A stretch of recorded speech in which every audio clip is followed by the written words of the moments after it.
श्री गर्गाचार्य जी महाराज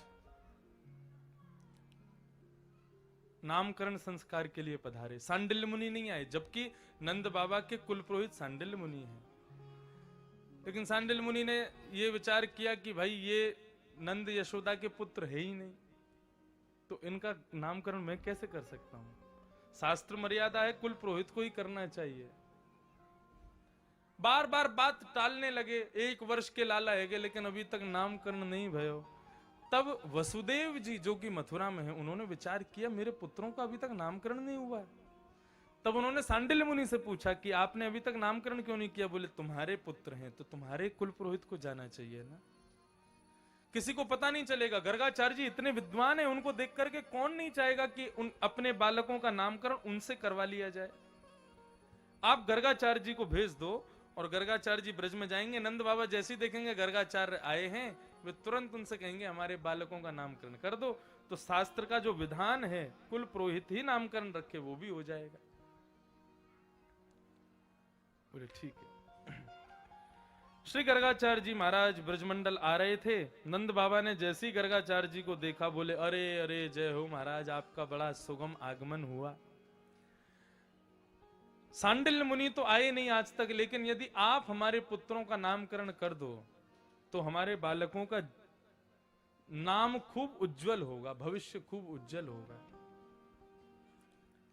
गर्गाचार्य जी बोले देखो, हम हैं वसुदेव देवकी के कुल पुरोहित, और यदि तुम्हारे पुत्रों का नामकरण किया तो कहीं कंस को यह बात ना लगे कि भाई ये वसुदेव के कुल पुरोहित ने नंद बाबा के पुत्र का क्यों नामकरण किया, कहीं नंद बाबा का बेटा वसुदेव का तो नहीं है। नंद रानी बोली आप चिंता मत करो, अब की बार ना हमने बड़े बड़े उत्सव कर लिए, लाला के नामकरण संस्कार में पड़ोसियों को भी नहीं बुलाएंगे, गौशाला में कर देंगे, किसी को पता भी नहीं चलेगा। गर्गाचार्य जी बोले ठीक है। गर्गाचार्य जी ने दूसरा दिन निकाल दिया। बोले कल मुहूर्त बहुत अच्छा है, प्रातःकाल सुबह सुबह ठाकुर जी का, आपके लालाओं का नामकरण संस्कार हो जाएगा। प्रातःकाल का समय हुआ। नंदरानी यशोदा और रोहिणी दोनों अपने पुत्रों को तैयार कर रही हैं, और तैयार करके नंदरानी के मन में यह भाव आया हमारे एक ही तो लाला है, एक ही तो बेटा है, और वाको नामकरण संस्कार करने के लिए कोई और को कुल पुरोहित क्यों आयो है। कहीं ऐसा ना हो या के नामकरण संस्कार करवे से हमारे बालकन को उज्जवल भविष्य नष्ट हो जाए। तो नंदरानी जी ने परीक्षा लेने के लिए वसुदेव जी के बलराम जी को तो अपनी गोद में ले लिया और रोहिणी की गोद में ठाकुर जी को दे दिया। बोला अदला बदली करके चलो, क्योंकि ज्योतिषी हैं, माओ के चेहरे को देख करके भी बता देते हैं कौन किसका बेटा है। यदि सच्चे ज्योतिषी होंगे तो पता चल जाएगी, ये पुत्रों को पहचान जाएंगे। जैसे ही नंदरानी यशोदा और रोहिणी दोनों बालकों को लेकर के वहां पहुंची तो रोहिणी की गोद में, यशोदा की गोद में बैठे हुए बलराम जी को देखा और गर्गाचार्य जी कहने लगे अयम ही रोहिणी पुत्रो रमय सुहृदो गुणैः आख्यास्यते रामिति बलाधिक्याद्बलं विदुः। मैया, हे यशोदा मैया, आपकी गोद में जो ये बालक बैठे हैं ये आपके हैं ही नहीं। अच्छा, मेरो बालक ना है तो कौन को? बोले अयम ही रोहिणी पुत्रो, ये रोहिणी का बेटा है, और इसके अंदर परिवार के पालन पोषण के बड़े अच्छे अच्छे गुण हैं। मतलब ये राम जी जैसा परिवार का चहेता होगा, इसलिए मैं इसका नाम राम रखता हूं।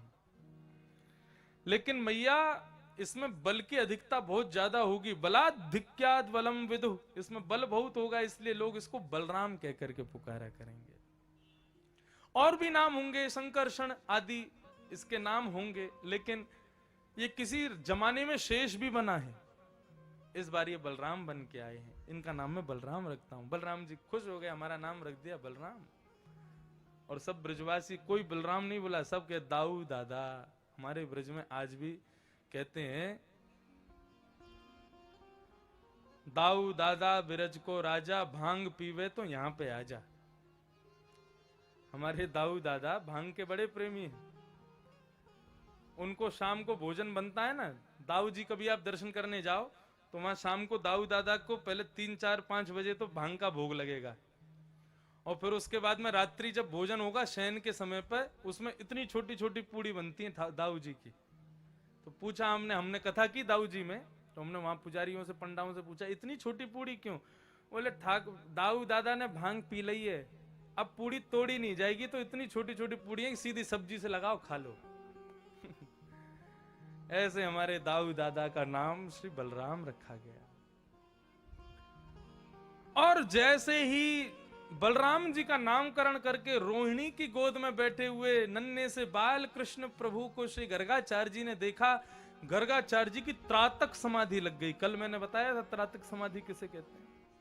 आंखें खुली रह जाएंगी, आप मूर्ति बन जाओगे, शरीर बिल्कुल हिलेगा डुलेगा नहीं, श्वास भी बंद हो जाती है।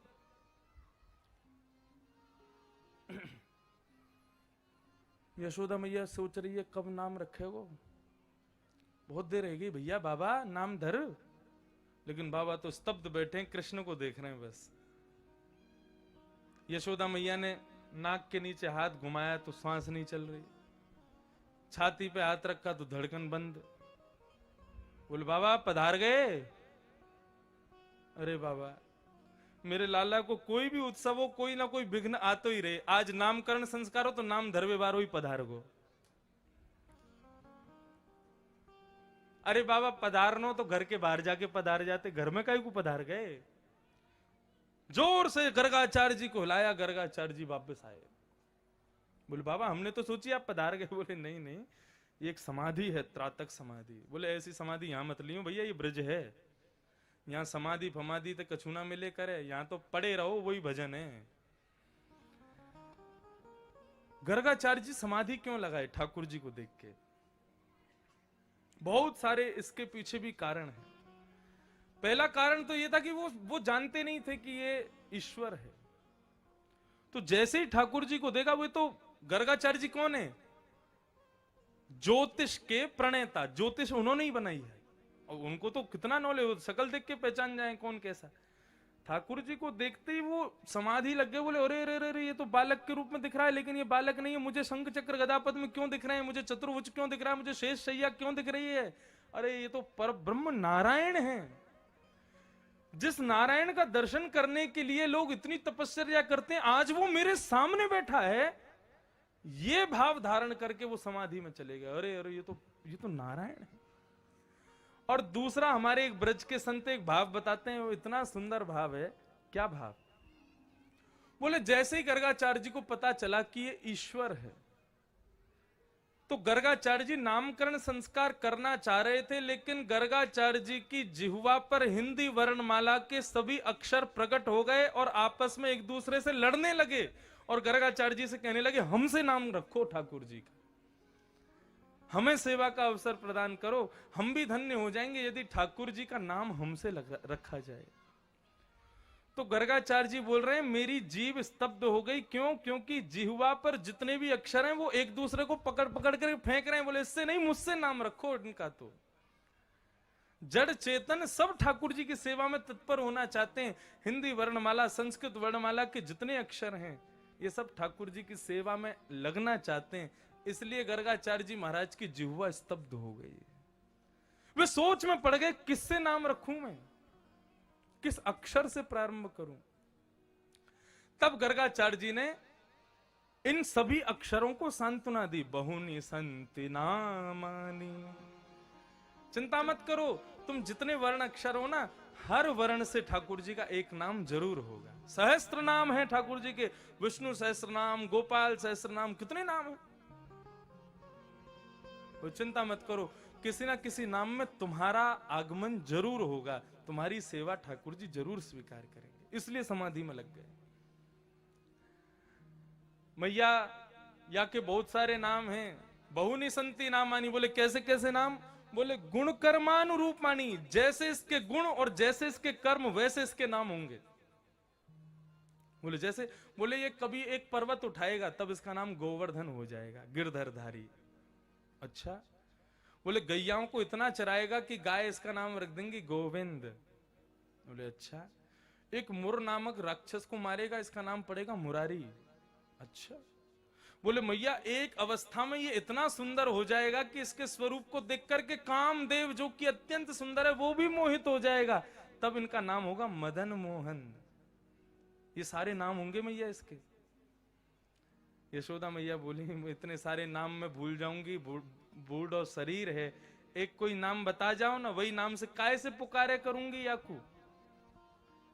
तब गर्गाचार्य जी महाराज बोले, बोले मैया शुक्लो रक्तस्तथा पीता, ये आपका बालक कभी शुक्ल वर्ण का आया है, कभी रक्त वर्ण का आया है, कभी पीत वर्ण का आया है, इस बार काला बन के आया है, तो इदानिम कृष्णताम गत है, इसका नाम मैं कृष्ण रखता हूं। कृष्ण मतलब काला, सीधा अक्षर है कृष्ण का, काला। ठाकुर जी काले हैं इसलिए उनका नाम कृष्ण रखा गया है। जितने भी सांवरे लोग हैं वे लोग खुश हो जाओ। ठाकुर जी ने तो देखो, हम लोग इस बात को कितना, अपने रूप को कितना छुपाते हैं, हम काले नहीं दिख जाएं, काले नहीं दिख जाएं, काले नहीं दिख जाएं। ठाकुर जी बोले तुम रूप छुपा रहे हो, मैं तो अपना नाम में भी बता दूंगा कि मैं कैसा हूं, कृष्ण काला। केसर तिलकम कृष्ण वर्णम श्री राधा रमणम हरे हरे। कृष्ण वर्ण है ठाकुर जी का, इसलिए उनका नाम कृष्ण।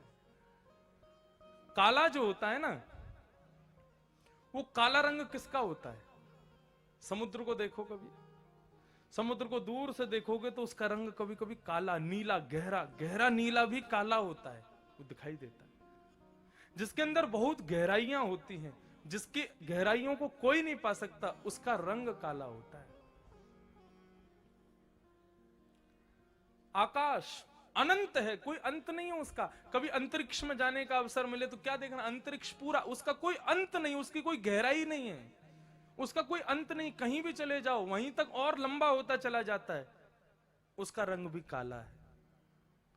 ठीक उसी प्रकार हमारे ठाकुर जी, उनको कोई पा नहीं सका आज तक कि वो कहां तक, उनका अंत कहां है, उनका कोई अंत नहीं, इसीलिए वे कृष्ण हैं। उनका रंग भी काला है, इसीलिए उनका नाम भी कृष्ण रखा गया है। और बाकी कृष्ण शब्द का अर्थ यदि पूछो तो क्या है? कृषि, यानी कि भूमि पर रहने वाला।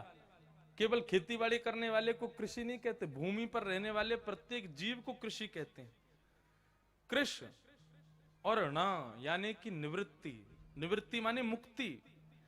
जिस नाम को गाने से पृथ्वी पर रहने वाले को मुक्ति मिल जाए वो है कृष्ण। इदानिम कृष्णताम गतः। कृष्ण नाम जपते सुनो रियाली,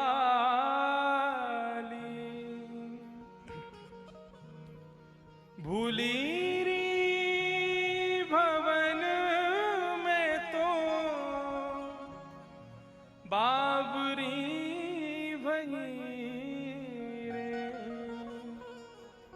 कृष्ण नाम जपते सुनो रियाली।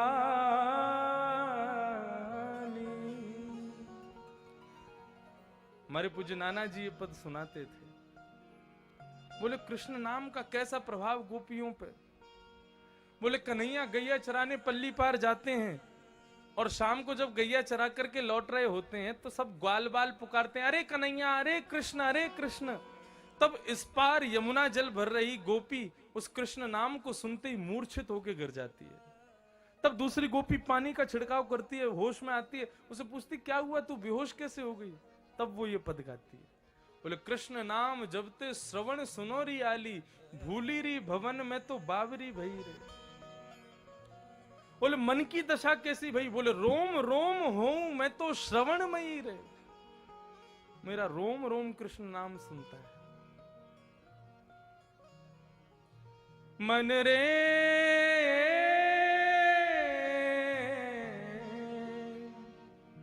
कृष्ण नाम कह लीजे, राम नाम कह लीजे। मन रे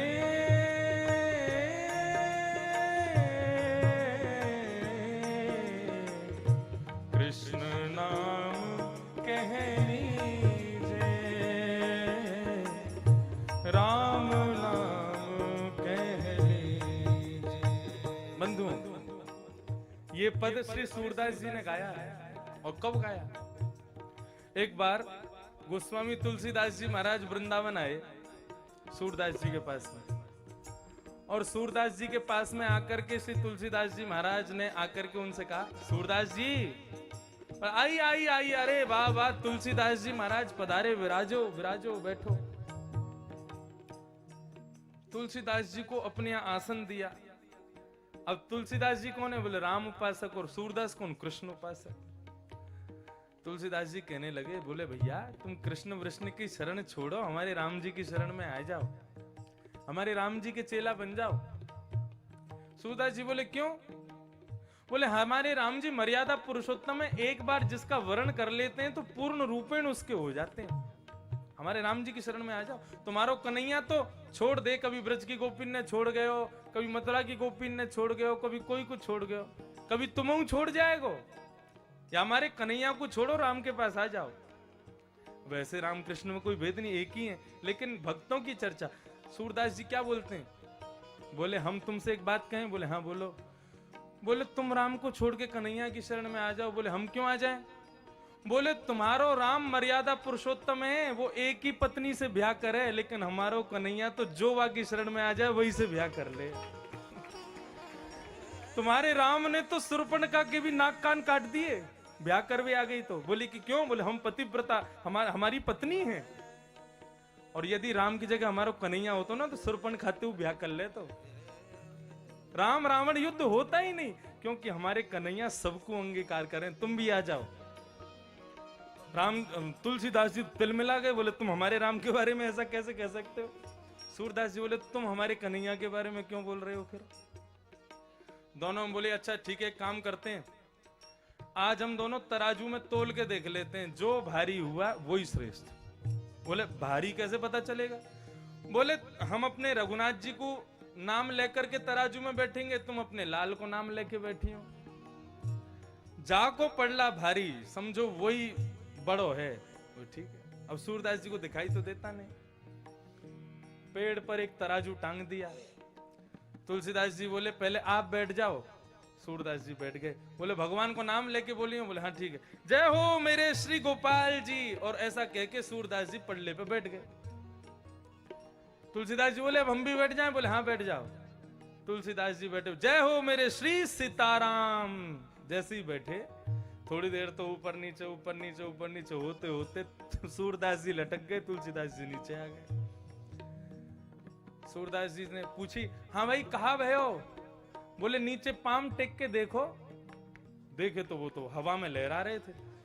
बोले तो आप कहाँ? बोले हम नीचे हैं, हम तो पहले ही कह रहे थे हमारे राम जी बड़े हैं भैया, हमारो पटला भारी है गो, तुम्हारो कन्हैया छोटो, छोड़ो बाकी शरण, हमारे राम जी के पास आ जाओ। सूरदास जी इतने में ऊपर से कूद गए और रोते रोते वहां से चले गए। अब सूरदास जी की ऐसी भक्ति थी, ठाकुर जी उनके कुटिया पे आते थे। कल मैं कथा सुनाऊंगा कि सूरदास जी कुटिया पे ठाकुर जी कैसे आते थे। ठाकुर जी आ गए, सूरदास जी रो रहे थे बैठे बैठे, ठाकुर जी गोद में आके बैठ गए। दिखाई तो देता नहीं सूरदास जी को। सूरदास जी ने जैसे ही हाथ फेरे, वो दूर हटो मुझसे, मेरे पास मत आओ। ठाकुर जी बोले का भयो बाबा, तुम गुस्सा काहे को है गए? बोले गुस्सा का, तुम्हारो गलो फाड़ फाड़ के हम कीर्तन गामे, तुम्हें खवामे, फिर स्वयं खामे, तुम्हें नवामे, तुम्हें सुलामे, तुम्हारी इतनी सेवा करें, तुमने हमको नेत्र भी नहीं दिए, हम कछु देख भी ना सके, फिर भी कभी शिकायत नहीं करते तुमसे। आज तुलसीदास के सामने हमारी लाज बचाने की बात आई तो तुम हल्के पड़ गए। वैसे सक्तासुर तृणावर्त मारवे आयो तो इतना भारी बन गए कि वो आपको आकाश में भी नहीं ले जा पायो। और आज जब मात पड़ले में भारी होनो हल्के बन गए। आप नहीं कियो ये सब। ठाकुर जी गोदी में जाके बैठ गए, सूरदास जी के मुखमंडल को पकड़ो, बोले बाबा मेरी गलती ना है, गलती तुम्हारी। बोले हाँ गलती तो हमारी है, हम तुम्हारा भजन करें, छोड़ देंगे ना, राम की शरण में चले जाएंगे तब तुमको पता चलेगी। ठाकुर जी बोले बात तो सुनो हमारी। बोले बताओ। बोले अच्छा एक बात बताओ, दो बड़े होते हैं कि तीन? बोले तीन ही बड़े होते हैं। बोले आप पडले में बैठे थे, क्या बोल के बैठे थे? जय हो मेरे गोपाल जी। बोले हाँ। बोले तुलसीदास जी क्या बोल रहे थे? बोले जय हो मेरे सीताराम। तीन लोग बैठे थे वहां पे, इसलिए वो भारी हो गए। अगर तुम भी कह देते राधे श्याम तो मैं भी दो लोगों ने लेके आता हूं, कैसे पड़ला ऊपर होता उनको। तुलसी सूरदास जी बोले ये तो हमने सोची नहीं। बोले अभी चलो फिर से तोलेंगे। सोई सूरदास जी फिर से गए, तुलसीदास जी का गेट खटखटाया कुटिया का। तुलसीदास जी बोले कौन है? बोले हम हैं कृष्णदास सूरदास। अरे अभी हार गए, राम जी की शरण में आए हो क्या? बोले राम जी की शरण तो हम कभी ग्रहण नहीं करेंगे, हमारा लाला ही बलवान है। बोले इतनी बड़ी हार के बाद भी नहीं मान रहे? बोले सुनो एक बार और तराजू लगाओ। बोले क्यों? बोले फिर से तोलेंगे, पिछली बार गलती हो गई थी। तुलसीदास जी बोले अब नहीं तोला जाए, अब तो एक बार हो गया बस। बोले नहीं नहीं एक बार। बोले मुझे सब पता है, तुमको जिसने पढ़ा लिखा के भेजा है वो मेरा भी स्वामी है, मैं जानता हूं उसको। तुलसीदास जी ने सूरदास जी को हृदय से लगा। बोले राम कृष्ण में कोई भेद थोड़ा ही है। तब सूरदास जी ने ये पद गाया, हो मन रे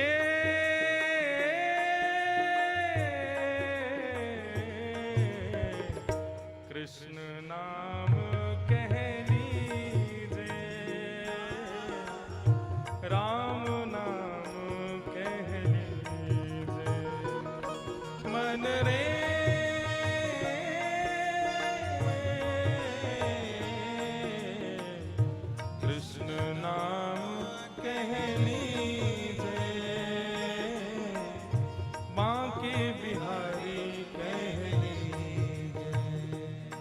मन रे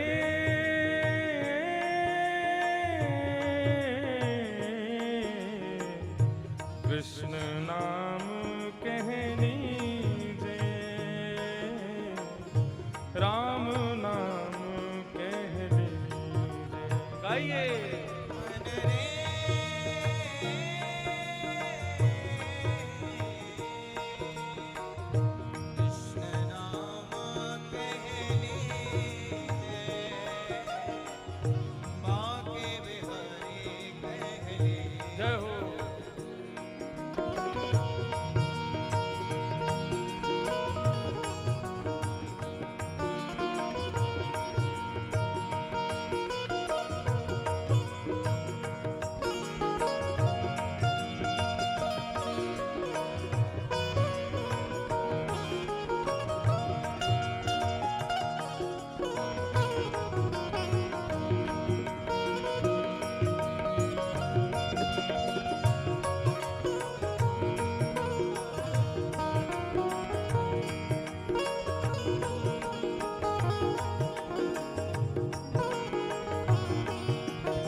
पढ़िए सुनिए भगति भागवत और कहाँ कथ कीजे। पढ़िए सुनिए भगति भागवत और कहाँ कथ कीजे। क्यों? पढ़िए सुनिए भगति भागवत और कहाँ कथ कीजे। पढ़िए सुनिए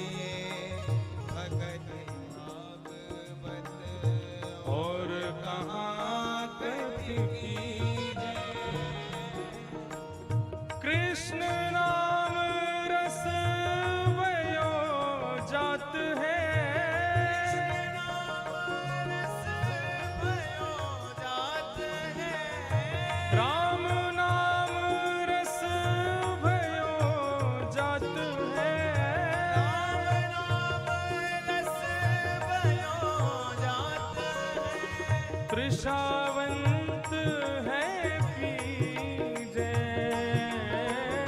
तृषावंत है पीजे, हे मन रे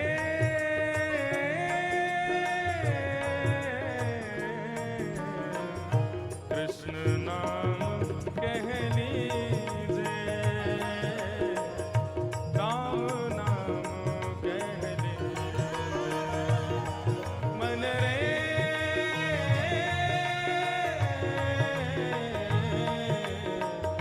कृष्ण नाम कह लीजे, राम नाम कह लीजे।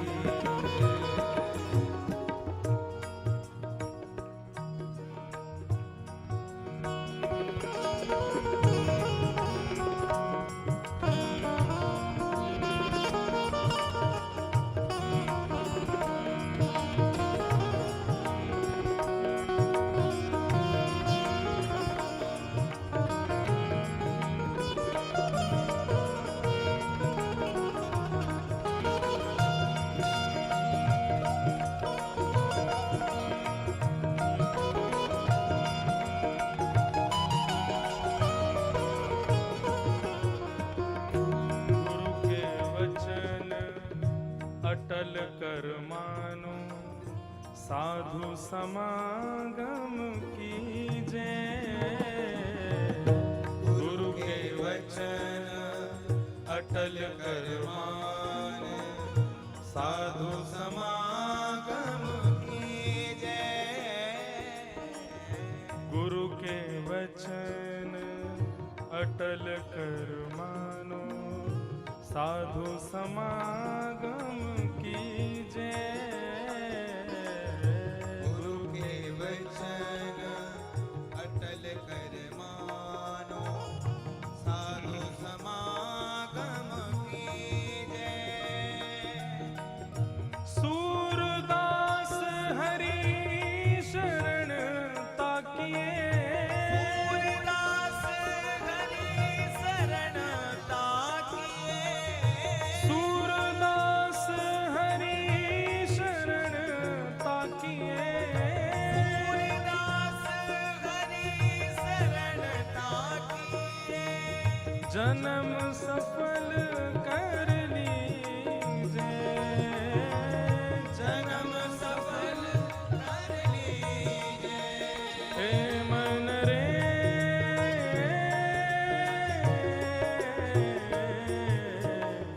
कृष्ण नाम कह लीजे, राम नाम कह लीजे, मन रे